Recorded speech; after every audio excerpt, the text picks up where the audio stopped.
Good evening, everyone. I am Professor Shalini Sahai from EC Department, Sagar Institute of Research and Technology. Today, I am going to discuss about the properties of Z transform and its ROC in this lecture.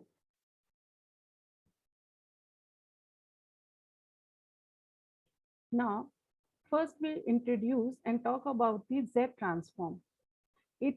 Its theory is based same as with the Laplace transform.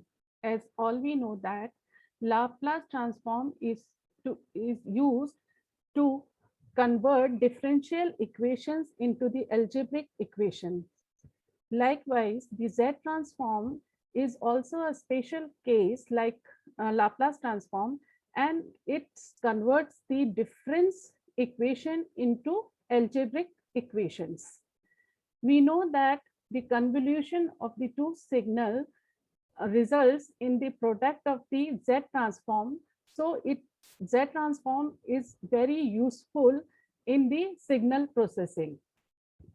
Now, the Z transform, it is a special case of the Laplace transform and results from applying the Laplace transform to a discrete time signal. Here, we will convert this Laplace transform into the Z transform by converting the transform to the discrete time signal. XX, this is the Laplace transform, that is S represents the S domain, where the real part, it is your sigma, and imaginary part is the j omega. Here we are integrating the continuous time signal. This is the Laplace transform. Now here we are converting the limit del t tends to 0, and this continuation sign, that is the integral sign, is now changed into the summation sign as the Z transform is used for the discrete time signal. Now let us consider this transformation maps the S plane. This is the S plane and it will be equivalent to the Z plane. So this is the S plane which is used for the continuous time signals, and here the Z transform which is used for the discrete time signals. Here we have put S is equals to j omega and Z is equals to ES, and this is the time change del t, matlab small change in the time. Now j omega axis maps the unit circle.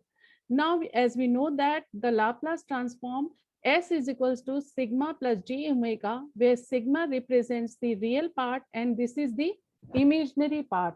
So by putting the here S, we are converting this Laplace transform into the Z transform. Now, if we know that continuous time system is stable as its pole lies on the left side of the half plane. So as we know that if a system is stable, then all the poles should lie on the left hand side. Now, if we consider the discrete time system, now the stability condition will be if its poles are inside the unit circle. So we, in terms of the discrete time signal, we say that all poles should lie in the inside this boundary, means unit circle. The Z transform behaves much like the Laplace transform and can be applied to difference equation and to produce frequency and time domain responses. Now we'll consider ROC.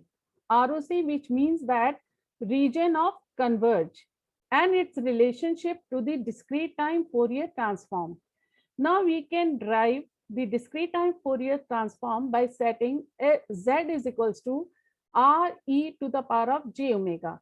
So now we will relate that the Z transform is very much related with the discrete time Fourier transform.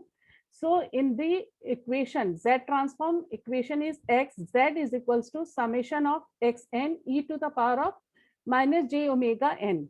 Now in this case, what we have done, that we have put the value of Z is equals to R e to the power of j omega. And by substituting, we find that the ROC is the region uh, for which this summation means Z transform value should be less than infinity. So it should consider a finite value. Now depending only on R is equals to mod of Z, just like the ROC in the S plane for the Laplace transform depends only on the real part. So for the region of converge, we have to depend only upon the real part. Now, if the unit circle is in the ROC, then discrete time Fourier transform exists. For example, if we take a signal a to the power of n un, a right-sided signal. So we know that this unit step function exists from 0 to infinity. Now, if we find the Z transform for the given signal, what we have done, xn is replaced by xz, which indicates that we are finding the Z transform. Now we put this signal in the definition of the Z transform, where the summation sign n minus infinity to plus infinity, and this is the signal, and Z to the power of minus n. Now what we have done, put the limits. So any signal which is multiplied by the unit step signal, then its limits will be changed from 0 to infinity. So we have taken the summation sign, and n from 0 to infinity, a to the power of n, un, the value of unit step function is 1. So we have taken 1 instead of un. And now this will become an infinite series. So by putting the values of n is equals to 0, the first element will be 1. Then we'll put the value of n is equals to 1. Then we'll put the value of n is equals to 2. So it will form an infinite series whose sum is represented by 1 upon 1 minus az minus 1, which indicates that ROC is an outside a circle of radius a and includes the unit circle, which means its discrete time Fourier transform exists. So there is a 0 at z is equals to 0, and we'll have a pole. So this is the pole which is located at A. So its region of converge is lies between the inside the unit circle. So it will converge.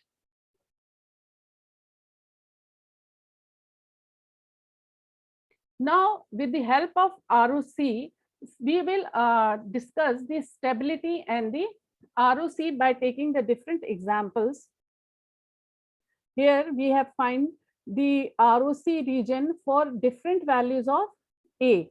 So here we have taken the value of A greater than 1, it is 1, and it is less than 1. So it is greater than 1, it is 1, and it is the exponential decaying pulse. This is your rising pulse. And for the different values of A, we have plot the different ROC for the given signals. Now, if the ROC is outside the unit circle, then the signal is unstable. So the main condition or main existence of the ROC is that it should be outside the, if ROC is outside the circle, means this ROC is outside the unit circle, then the system will be unstable. And if its ROC lies inside the unit circle, then the system is stable.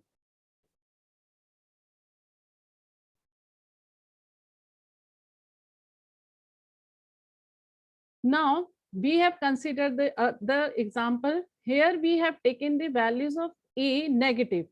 So A value is minus 1.5. This is the region where A minus 1 and A is minus 0.9. And we have taken the ROC for the different conditions, and we've concluded that the ROC is outside the unit circle, the signal is always unstable. And if the ROC includes the unit circle, then the signal is stable. Now we have considered more example. Then we have shifted the unit step function, and it is multiplied by the exponential pulse, and we have find the Z transform. So Z transform is summation of n minus infinity to plus infinity xn z to the power of minus n, and instead of xn we have put the given signal, and we will find its ROC. Now, by putting and solving the above equation and with the summation of the infinite series, xz comes to be z upon z minus a, which means that there will be a zero on the origin and there will be a pole at located at z is equals to a. Now it is inside the unit circle. Now for the same signal, sometimes the two signals are same, but the ROC differentiate the two signals. Now in this case, again we will take the values of A with the different values like this: A more than 1, it is 1, and less than 1. So when we find the different ROC for this conditions, then if ROC includes the unit circle, then the signal is stable, and if it includes the unit circle, then the signal is unstable. So in this case, for the different values of A, we can conclude the different ROC for the given same signal. Now the properties of the ROC. Now we conclude these some properties which we have discussed and we have seen through the different numericals. So the ROC means the region of converge. So the ROC, it is an angular ring in the Z plane centered about the origin, which is equivalent to a vertical strip in the S plane. The ROC does not contain any poles similar to the Laplace transform.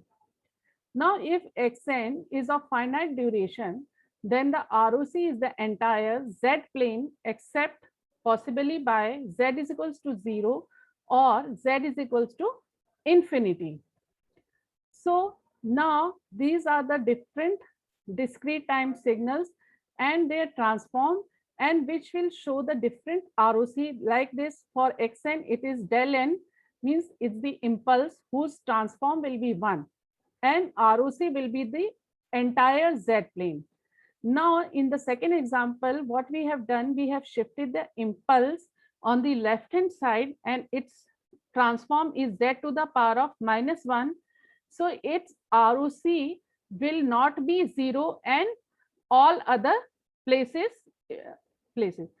Now we have taken the third example. Here we have shifted the impulse on the right hand side.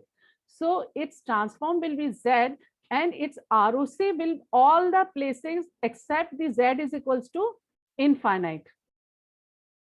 So here we have also discussed the same with the help of continuous time signals and its comparing with the Laplace transform. Now, if Xn is a right-sided sequence, then mod of Z is equal to R naught, it is in the ROC. Then all finite values of Z for which mod of Z should be greater than R naught are also in the ROC. Now, if Xn is a left-sided sequence, then its ROC will be this is the left-hand side signal, then its ROC will be the entire plane except at Z is equals to 0. If Xn is a two-sided sequence, means it contains all the signals that is from minus infinity, 0 and infinity, then Z will be R naught is in the ROC, then the ROC consists a ring in the Z plane including the R naught. So it will form a ring whose radius will be R naught. For example, we have seen that Xn is equals to B to the power of mod of n, where B is greater than 0, and it is Xn we have taken. Now what we have taken the mod of n. So we will consider both the sides of the signal. So Bn un and plus B to the power of minus n u minus n. So we have find the ROC of the independent signals, and we have drawn it's the ROC on the Z transform. Now we'll discuss some properties of the Z transform, like linearity. We know that linearity follows the superposition theorem, which means that if more than one signal acting on a system, then the total response of the system is the individual sum of their transforms. So this property shows that this is a one signal, this is two signal, it is multiplied by coefficient A, and this is multiplied by coefficient B. Then it results that x1n, its Z transform will be x1z, and for x2n, its Z transform will be x2z multiplying by the coefficients. Now in this, we have proved this property by taking the Z transform on the left hand side, and left hand side has been proved with the right hand side. Now time shift. Time shift means if a signal is xn and it is shifted in the time domain by a quantity n naught, then what will be the change in Z transform? So the Z transform will remain the same, only it will be multiplied by Z to the power of minus n naught. Now to prove this, we have taken the Z transform of the left hand side. So by the definition, summation is equals to n is equals to minus infinity to a plus infinity, and this is the signal, and we have find out the Z transform, and by solving it we have proved the left hand side is equals to right hand side. So if it's shifting its minus, then the Z will be multiplied by minus, and if its shifting is n plus, then Z will be multiplied by the plus n. Now, if we multiply any signal by n, so it results in this property, which is known as the differentiation property of the Z transform. And with this, we have find out the taking the Z transform of x, Z is equal to, we know the definition, summation of minus infinity to plus infinity, x and Z to the power of minus n. We have differentiated on both the sides, and by rearranging the order of summation, we conclude that if a signal is multiplied by n in the time domain, then its Z transform will be xz, and which is differentiated in the Z domain, and it is multiplied by minus Z. If we multiply by n square, then this minus Z will be power of 2, and differentiation will be d square xz upon dz square.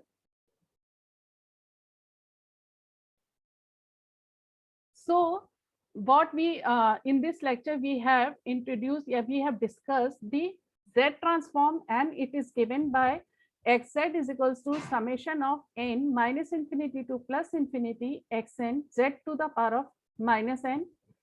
Then we have discussed the region of converge and its relationship to the existence of discrete time Fourier transform, and what will be the effect of stability. Then we have discussed three properties of the Z transform. One was the linearity, second was the time shift, and third one was the multiplication. Linearity, which follows the superposition theorem. Time shifting means the signal will be shifted either right hand side and left hand side. Then its transform will remain the same, only it will be multiplied by a constant term. And if we multiply by a signal in the time domain by n, then it will result in the differentiation in the Z domain. That's all.